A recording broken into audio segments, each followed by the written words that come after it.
네, 한 주간의 여론 흐름, 아니 한 주간의 정치권 이슈 짚어보겠습니다. 정호김 전 새누리당 의원, 박진영 민주연구원 부원장 나오셨습니다. 두 분 어서 오십시오. 안녕하세요. 네, 북한의 대북 전단 살포에 맞서서 오늘 풍선을 또 날려보냈습니다. 대통령실은 대북 확성기를 설치하고 오늘 중 방송을 실시하겠다는 입장을 내놨습니다. 현재 남북 상황 정호김 의원님 어떻게 보고 계세요? 지금 긴장이 계속 보통 이제 에스컬레이트 된다 그러거든요. 계속 증폭되는 상황이고 오물 풍선을 중단한 지 6일 만에 다시 이제 재개를 한 상황이거든요. 그러다 보니까 또 정부는 확성기 재개를 하겠다 이렇게 되다 보면은 계속해서 이제 저쪽에서 또 다른 반응을 또 보일 거예요. 왜냐하면은 전 세계 유례가 없는 오물 풍선도 보내는 비이성적인 집단인데 뭔 짓인들 못하겠습니까? 네. 그래서 그런 말이 있어요. 고양이가 쥐를 몰 때요. 구멍 하나는 이렇게 열어놓고 몰아야 된다라는 말이 있거든요.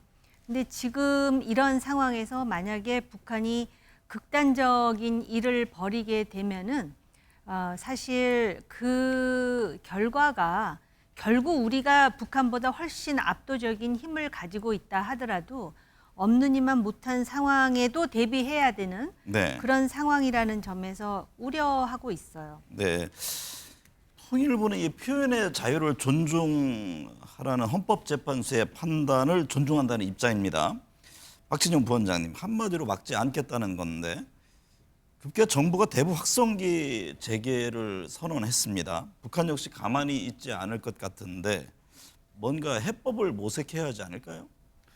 북한에서도 우리도 표현의 자유다 이런 이야기를 하고 있습니다. 네. 그럼 뭡니까? 결국은 양쪽이 표현의 자유가 과장돼서 폭력의 자유로 확대될 수도 있는 겁니다. 그런 위험성이 있는 거거든요. 지금 외신들이 제일 정확하게 보고 있어요. 풍선 전쟁이다. 북한이 복수하고 있다. 그 이야기는 뭐냐면요. 한국이 먼저 날렸다는 뜻입니다. 네. 북한이 복수한다는 뜻은 한국에서 대북 단체들이 전단지를 못 날리도록 하면 됩니다. 다만 이게 헌법재판소에서 표현의 자유다라고 이야기를 하면요. 다양한 단속 방법들이 있습니다. 환경법도 있고요. 그다음에 항공법도 있고요. 역대 정부에서 진보 보수 정부를 막론하고 이런 대북 전단지를 단속을 해왔습니다. 그런데 지금 윤석열 정부에서만 하지 않는 건데요. 저는 윤석열 정부를 의심하는 게 이 대북 전단지 문제뿐만이 아니라 이 확성기까지 재개하는 것이 의도적이지 않나 그런 생각이 듭니다. 네. 대통령의 지지율이 떨어지니까 남북 관계를 긴장시켜서 보수층들이라도 결집시켜야 되겠다라는 그런 전략적 판단이 아닐까 자꾸 의심이 됩니다. 네. 정호김 전 의원님, 방금 말씀하셨듯이 자칫 이러다가 무력 충돌로까지 이어지는 것 아니냐 이런 우려의 목소리가 나옵니다. 9.19 남북 군사합의 전면 효력 정지까지 한 상황인데 강경 대응, 원칙 대응 뭐 당연한 목소리다 이런 입장인 반면 위기 관리도 해야 되는 거 아니냐 이런 얘기도 들립니다. 위기 관리를 해야 되죠. 왜냐하면은 지금 국민들이 어떤 생각을 하냐면은 북한이 너무 저열한 짓을 하니까 그것에 대한 분노가 굉장히 큽니다. 그게 한 면이고요. 또 다른 면은 그럼에도 불구하고 어떤 돌발 상황이 벌어져서 내가 피해를 감수해야 되는 것에 대해서는 굉장히 큰 알러지 반응을 보이고 있거든요. 네. 그리고 정부나 국가가 해야 될 일은 저런 비열한 도발에 대해서 비례성과 등가성의 원칙에 의해서 대응을 하되 적어도 이것이 증폭되는 일은 하지 않는 그런 최적의 전략이 무엇인지를 생각해야 되거든요. 네. 근데 약간 이제 스텝이 꼬인 것이 정부가 NSC를 통해서 계속해서 이런 풍선 도발을 할 경우에 확성기 재개를 검토하고 있는 와중에 확성기 소리가 나오자마자 북한에서 일시 중단을 하잖아요. 네. 근데 사실 북한에서 어떤 도발을 할 때는 우리 측에서도 뭔가 대응을 하는 것이 맞습니다. 근데 대응을 하기도 전에 중단을 하다 보니까 정부에서 9.19 합의에 대한 효력 정지를 내렸거든요. 근데 사실은 이 9.19 합의 효력 정지를 가지고 야당에서 굉장히 비판을 하던데 네. 이것도 사실은 작년 11월에 북한이 이미 전면 파기를 선언한 내용이에요. 네. 그렇기 때문에 사실은 그 국민들이 얼마만큼 어떤 인식을 하고 정부의 정책에 호응하느냐를 정부도 좀 고려하면서 해야 된다. 그래서 아까도 말씀드렸지만 위기 관리는 굉장히 중요하고요. 대북 전단 표현의 자유 맞습니다. 헌법적 권한이지만 그것의 효과라든지 접경 지역 주민들의 안전이라든지 또 실제로 우리가 전단 70년대 많이 받아봤잖아요. 근데 북한 정권의 소행인 건 알지만 대놓고 우리가 삐라 뿌렸다고는 하지 않습니다. 그러니까는 이걸 왜 이렇게 공개적으로 노골적으로 해서 북한의 도발에 타겟이 되는 것인지 이런 부분에 대한 근본적인 검토는 필요하다라고 저는 개인적으로 생각해요. 네, 박진영 부원장님, 북한이 가장 경계하는 것 중에 하나가 대북 확성기로 전해졌는데요. 출구는 없을까요? 뭐 북한이 비열한 짓, 저열한 짓을 한 건 맞거든요. 네. 똑같이 하면 우리 정부도 똑같아지지 않습니까? 윤석열 대통령이 김정은과 동격이 돼서는 안 되잖아요. 사실 이 확성기 문제를 우리 시민들이 잘못 오해하시는 게 있는데 우리가 이제 대북 확성기를 틀면은 북한 주민들이나 군인들이 그 이야기를 듣고 설득되어서 뭐 남쪽으로 넘어온다, 뭐 체제 불안해진다 이렇게 오해를 하시는데 그게 아니고요. 이 확성기 때문에 북한 주민들이라든가 군인들 자체가 생활 자체를 못합니다. 네. 역으로 남쪽의 주민들이라든가 우리 군인들도 굉장히 예민해집니다. 예민해질 때 흔히 하는 말로 우발적인 접촉이 일어날 수도 있는 겁니다. 네. 그래서 위험한 거지 이걸 우리가 이제 잘못 이해하면 안 됩니다. 네. 그 말씀을 드리겠고요. 저는 간단하다고 봅니다. 만나야 됩니다. 전쟁 중에도 협상을 합니다. 테이블을 열어가지고 무엇이 문제인지 그리고 인도주의적인 갈등인지 갈등 자체에 대해서도 어떤 방식으로든 간에 구분을 하고 해결하려고 하는데 지금 만남 자체를 갖지 않는다는 것 자체는 이 정부의 외교 행위 또는 대북 정책 자체가 아예 존재하지 않는다라는 의심을 살 수밖에 없는 겁니다. 네. 그러니까 대북 확성기가 남북의 어떤 초긴장 상태로 몰고 가는 측면이 있다 그런 지적이죠. 그렇죠. 네. 아니 저는 약간의 그 반론을 제기하려고 그러는데요. 지금 박 부원장 말씀하신 것 중에 대화를 촉구하는 거 있잖아요. 저는 그거는 맞다고 봐요. 그런데 확성기는 북한이 체제를 위협하는 굉장히 무서운 무기로 생각하는 게 맞아요. 이거 자체로 긴장이 올라간다기보다는 그것이 북한 인민들에게 주는 파장이 굉장히 커요. 그래서 2015년에 목함지뢰 사태가 벌어졌을 때도 당시 그 북한의 도발에 대해서 확성기 재개하자마자 북한이 고위급 회담하자고 나오거든요. 그럴 정도로 확성기는 굉장히 무서운 무기인데 그래도 이거는 마지막 상황에서 국민들이 도저히 북한의 그런 그 태도를 못 봐주겠다 할 때 같이 국민적 합의에 의해서 할 때 효과가 있다라는 말씀을 드리는 거예요. 네. 정확하게 말씀을 드려야 될 것 같은데요.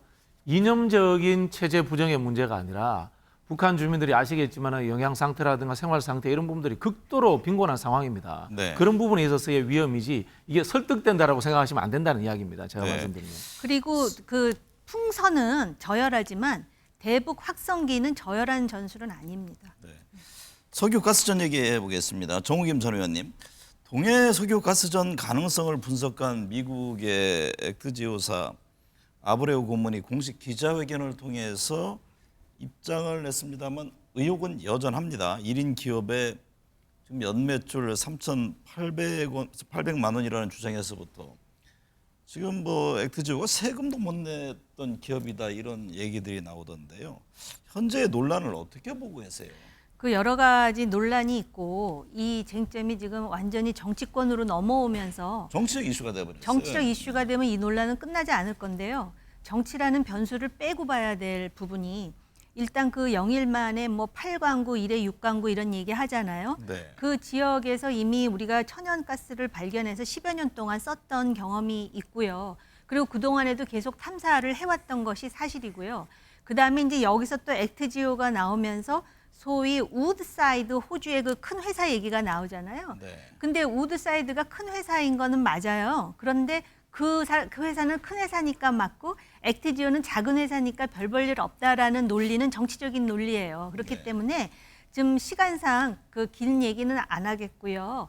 이 문제를 전문가 이슈로 바꿔야 돼요. 그리고 나름대로 그 자원 개발을 할 때 그런 가능성이 있을 경우에 다른 나라는 어떻게 했을까를 생각해보고 이게 정치적인 이슈가 된 게 대통령이 국정 브리핑을 하셨기 때문에 정치적인 이슈가 된 것도 맞지만 대통령의 지지도가 낮기 때문에 또 정치적인 이슈가 되는 게 맞는데 그런 거 저런 거 빼고 우리의 미래, 석유의 필요성, 그 지역의 가능성, 그다음에 이제 여기서 한 가지 저는 물론 문외한이긴 하지만 크로스 체크는 좀 필요하다고 봐요. 전문가 의견도.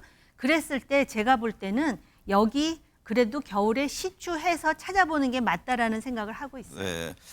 박 원장님, 그 20%의 성공 가능성 얘기했잖아요. 근데 여론은 이제 80%의 실패 가능성을 그 얘기를 하던데 현 단계에서는 확인해 볼 수 있는 방법이 시추밖에 없다는 것 아니겠습니까?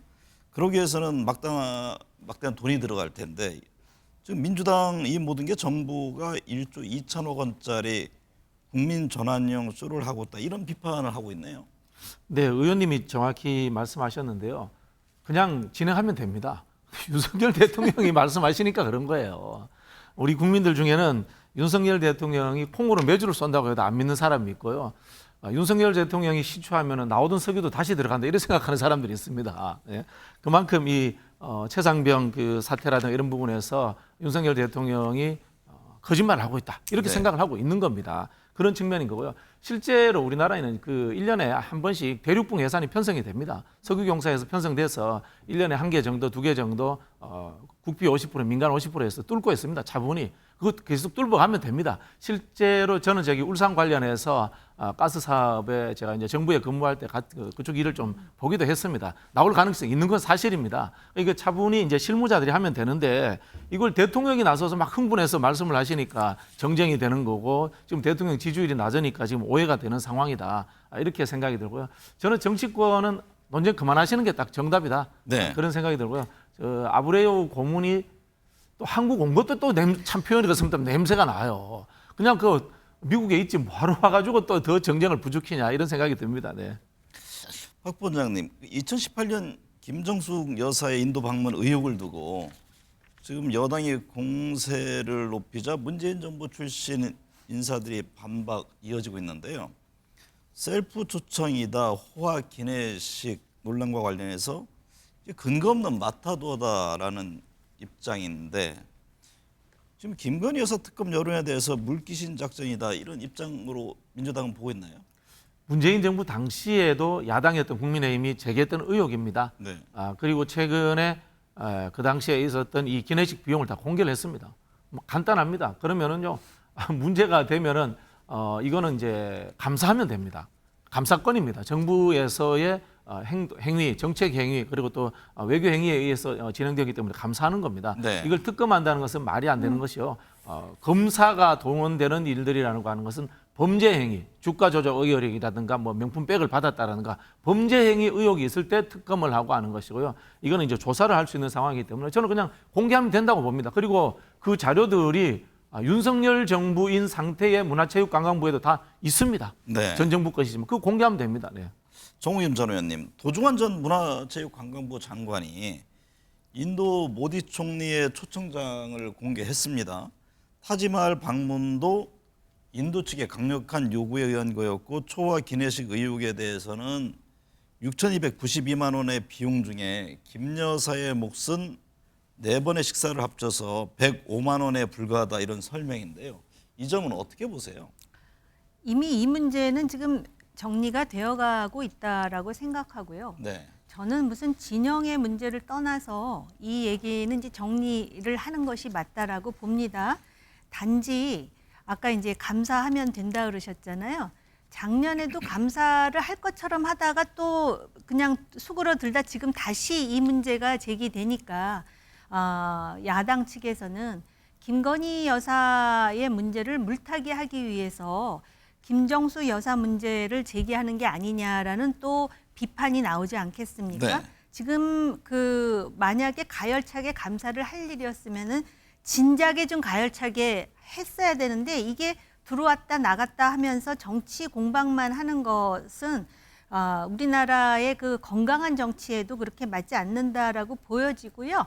단지 이제 이러한 그 소위 물타기가 됐던 또는 뭐 맞짱이 됐던 이런 일이 벌어지는 데에는 문재인 정부 당시에 김정숙 여사의 그 순방에 대한 논란과 비판이 상당히 많이 있었죠. 심지어는 뭐 수치로 영부인 중에 김정숙 여사는 48번을 갔고 과거에 권양수 여사는 25번밖에 안 갔고 또 이명박 정부 당시 김윤호 여사는 28번 갔는데 너무 많은 데다가 영부인 외교, 의상 외교 이런 것이 사실은 급조한 것 같은 느낌이 들 정도로 사실은 그렇게 낯익은 얘기가 아니지 않습니까? 네. 그런데다가 그때 뭐 체코 프라하라든지 또는 뭐 비투스 성당 얘기, 핀란드의 뭐 그리그, 뭐 베르겐 해가면서 관광 명소를 다니고 또 체코를 가기 위해서 아르헨티나를 직접 가지 않고 지구를 한 바퀴 돌았느니 이게 또 언론에서도 비판이 되고 그러던 그 과거에 누적된 그런 일들과 함께 요번에 일이 터졌는데 아무튼 간에 인도와의 외교 관계라든지 또 요번에 이야기하는 밥값이라든지 타지마할 방문 이런 거 이제 대충 이제 소명이 됐다고 생각하면은 네. 정리를 하는 게 맞다라는 것이 저 개인적인 생각입니다. 박진영 부원장님, 국민의힘 윤상현 의원이 김정숙 여사 특검법을 발의했습니다. 근데 민주당 지도부에서는 적극 나서지 않고 있는데 어떤 배경으로 이해하세요? 금방 우리 정호김 의원님도 다 말씀을 하셨는데 나온 이야기가 다 김건희 여사에게 다 적용됩니다. 네. 김건희 여사가 그 나토 순방할 때 민간인을 또 전용기에 태워갔다 이런 이야기도 있었고요. 또 우크라이나 방문 시에 경호원들 데리고 쇼핑했다 뭐 이런 의혹들도 있었고요. 결국 이런 느낌이 듭니다. 윤상현 의원이 반윤이구나. 윤상현 의원이 김정수 역사 특검법을 던지면서 김건희 여사 특검법을 찬성하려고 아닌가 이런 느낌까지도 받습니다. 네. 민주당 입장에서 상대적으로 경중의 문제를 판단해 보면은 김정숙 여사 건이 뭐 좀 보기에 좀 그럴 수도 있습니다. 그러나 범죄 행위의 의혹이 있는 김건희 여사하고 비교하면은 너무나 큰 차이가 나지 않습니까? 네. 그런 부분에서 계속 국민의힘이 이걸 가지고 공격해도 나쁘지 않다 이렇게 판단하는 거죠. 정우김 전 의원님, 방금 말씀하셨듯이 김정숙 여사 특검법이 김건희 여사 특검법의 지렛대가 될 수 있다는 건데 지금 민주당이 특검법을 남발한다 그런 비판도 국민의힘이 그동안 지속적으로 해왔던 거잖아요. 네, 민주당이 뭐 특검법을 남발하는 네. 거는 사실이고요. 아마 지금 이것은 어떻게 보면 근본적인 문제를 제기한다고 봅니다. 그러니까 우리나라에 양대 정당이 있는데 정당의 존재 이유가 무엇일까? 보수 이념이란 무엇이며 지향하는 바가 무엇인가? 근데 보수 정당이라고 하면은요, 거기 정치 지도자의 어떤 품격이라든지 성실, 고결성 같은 것도 들어가는데 네. 이러한 어떤 그 대통령 부인이라든지 이런 문제가 나오면은 일단 방어해야 된다고 생각하다 보니까 양 당이 일단 그 존재 이유에 대해서 잠깐 상실하는 게 아닌가. 그리고 민주당 같은 경우는 지금 친명계가 주도권을 잡고 있다 보니까 지금 김정숙 여사의 문제에 대해서 어느 정도 거리를 두는 것 같고요. 또 국민의힘 같은 경우는 뭐 심지어는 삼김 여사 특검하자라고 얘기했던 사람도 있고 그런데 막상 또 윤상현 의원이 김정숙 특검법 하니까 또 거리를 두는 나름대로 저간의 사정이 있을 거거든요. 네. 그런데 실제로 국민들은 그 정치인들의 그러한 생각이나 계산보다도 더 위에 있습니다. 다 알고 있다라고 생각을 하고 이런 문제에 대해서도 좀 납득이 가고 설명 가능하고 그리고 좀 고개가 끄덕여지는 그런 입장을 취하는 것이 양당에게 맞다 이렇게 봅니다.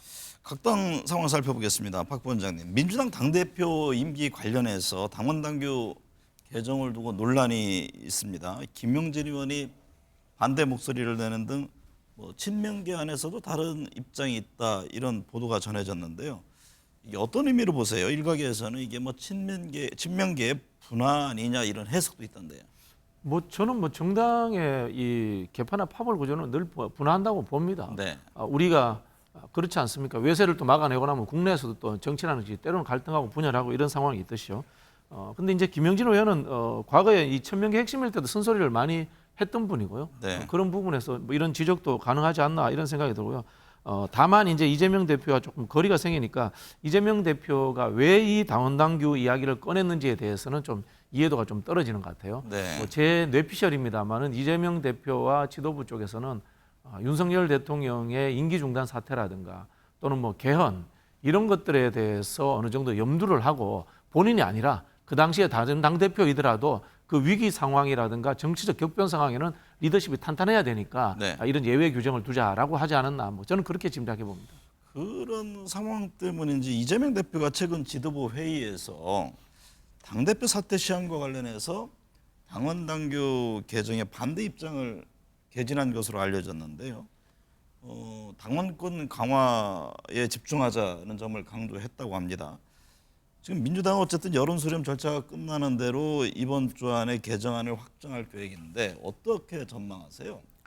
글쎄요, 뭐 이재명 대표가 그 당대표 사퇴 시한과 관련한 당원 당규 개정에 반대 입장을 개진했다라고 알려져 있는데 제가 직접 들은 것도 아니고 지금 거기서 의제가 됐고 그리고 일부 친명 증진들 중에 이거에 대해서 우려를 표명한 목소리도 나왔고 그래서 이렇게 볼 수가 있죠. 실제로 지금 그 겉 모양은 그런 형태를 취하지만 실제로는 당원 당규 개정하는 거라는 그런 시나리오가 가능하고 아니면 정말 이재명 대표가 그 부분은 그렇게 할 필요가 없다 그러는데 그 뭐라 그러나 그 심기를 보좌하고 더욱더 자기가 친명의 어떤 그런 로열티를 강조하기 위해서 그걸 밀어붙이는 사람이 있다는 것인지 네. 그거는 제가 사실은 외부인으로서 단정해서 말씀드리기는 어려울 것 같은데 네. 어떤 1인의 대표를 위해서 당원 당규를 그 상황에 맞추어서 바꿀 수 있다라고 생각하는 그 태도 자체가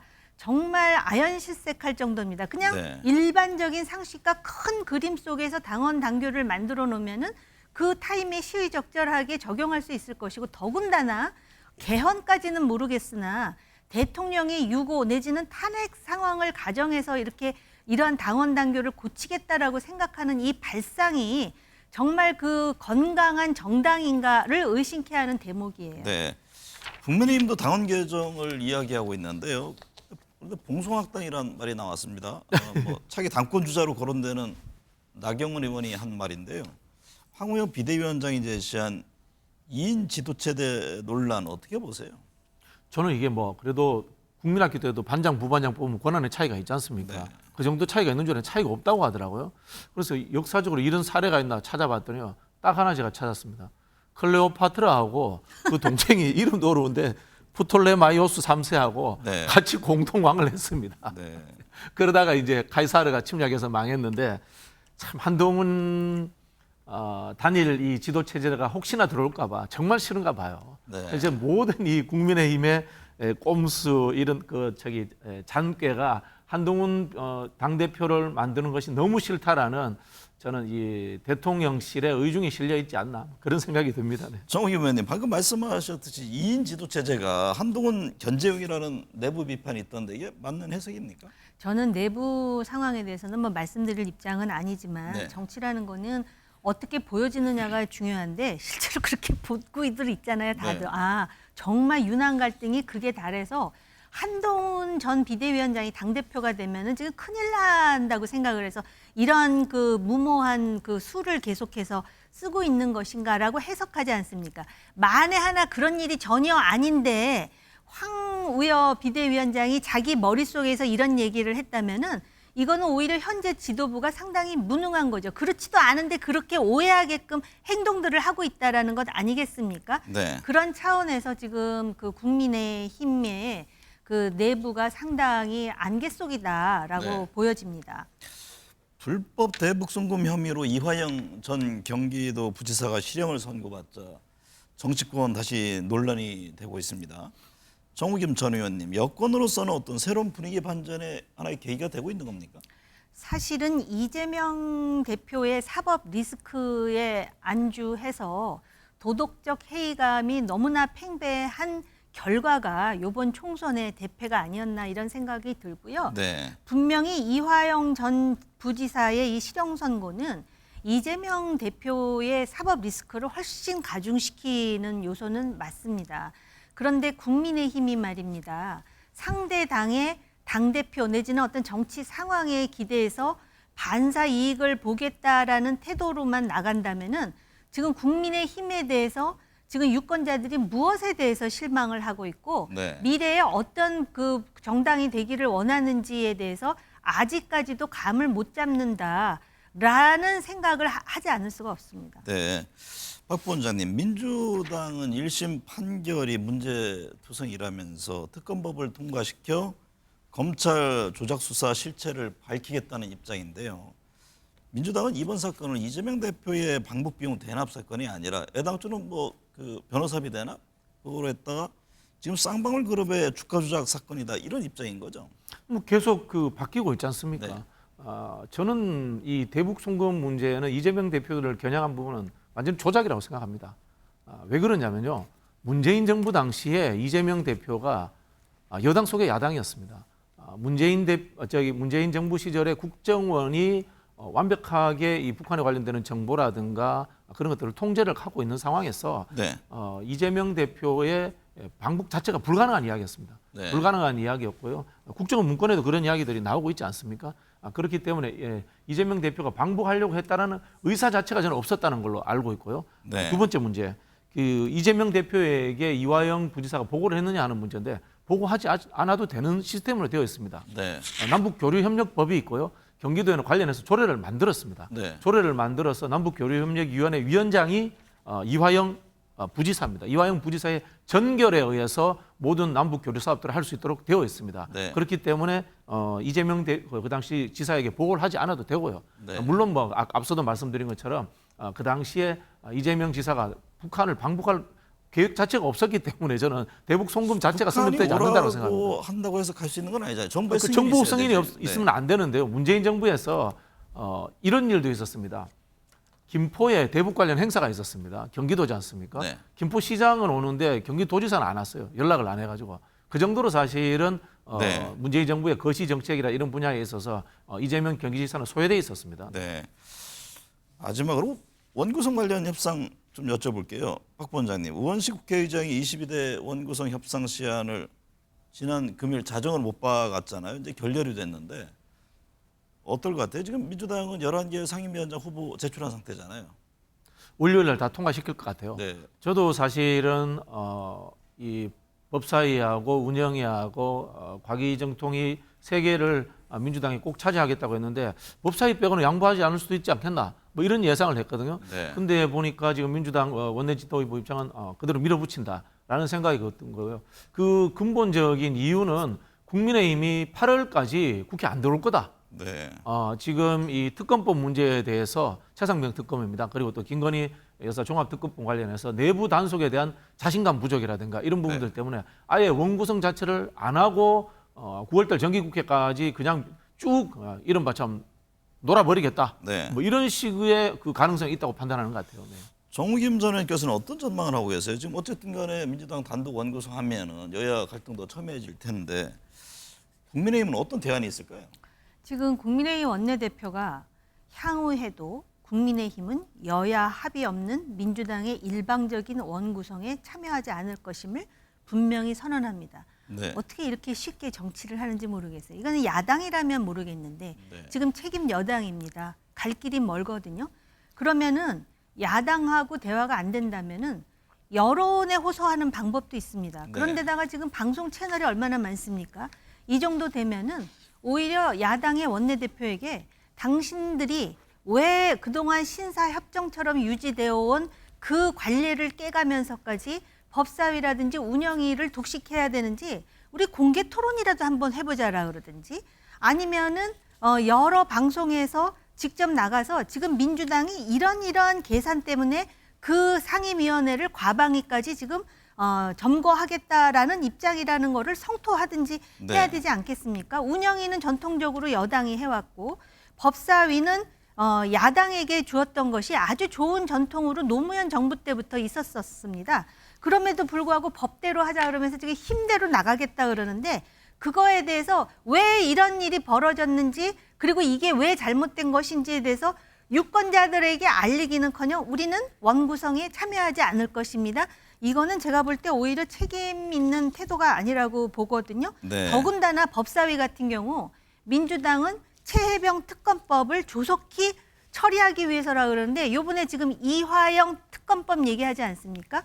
이화영 특검법이 뭡니까? 결국은 지금 사법적으로 리스크가 커지니까 특검법을 만들어서 이재명 대표의 방탄으로 쓰려고 하는 시도는 없는 것인지 바로 그것 때문에 법사위가 더 민주당 위원장을 가져가야 된다고 생각하는 것인지 네. 민주당은 검찰 개혁을 얘기하지만 실제로 검찰의 수사 의지를 위축시킬 뿐만 아니라 이런 식으로 지금 그 편의에 따라서 검찰 개혁이라 그러면서 민주당 내에도 과거 문재인 정권 때 잘 나가던 검찰들 전부 지금 국회로 들어가 있잖아요. 이재명 대표 변호사들도 마찬가지고. 네. 할 말이 얼마나 많은데 안 하고 가만히 있으면 그걸 누가 알아줍니까? 네.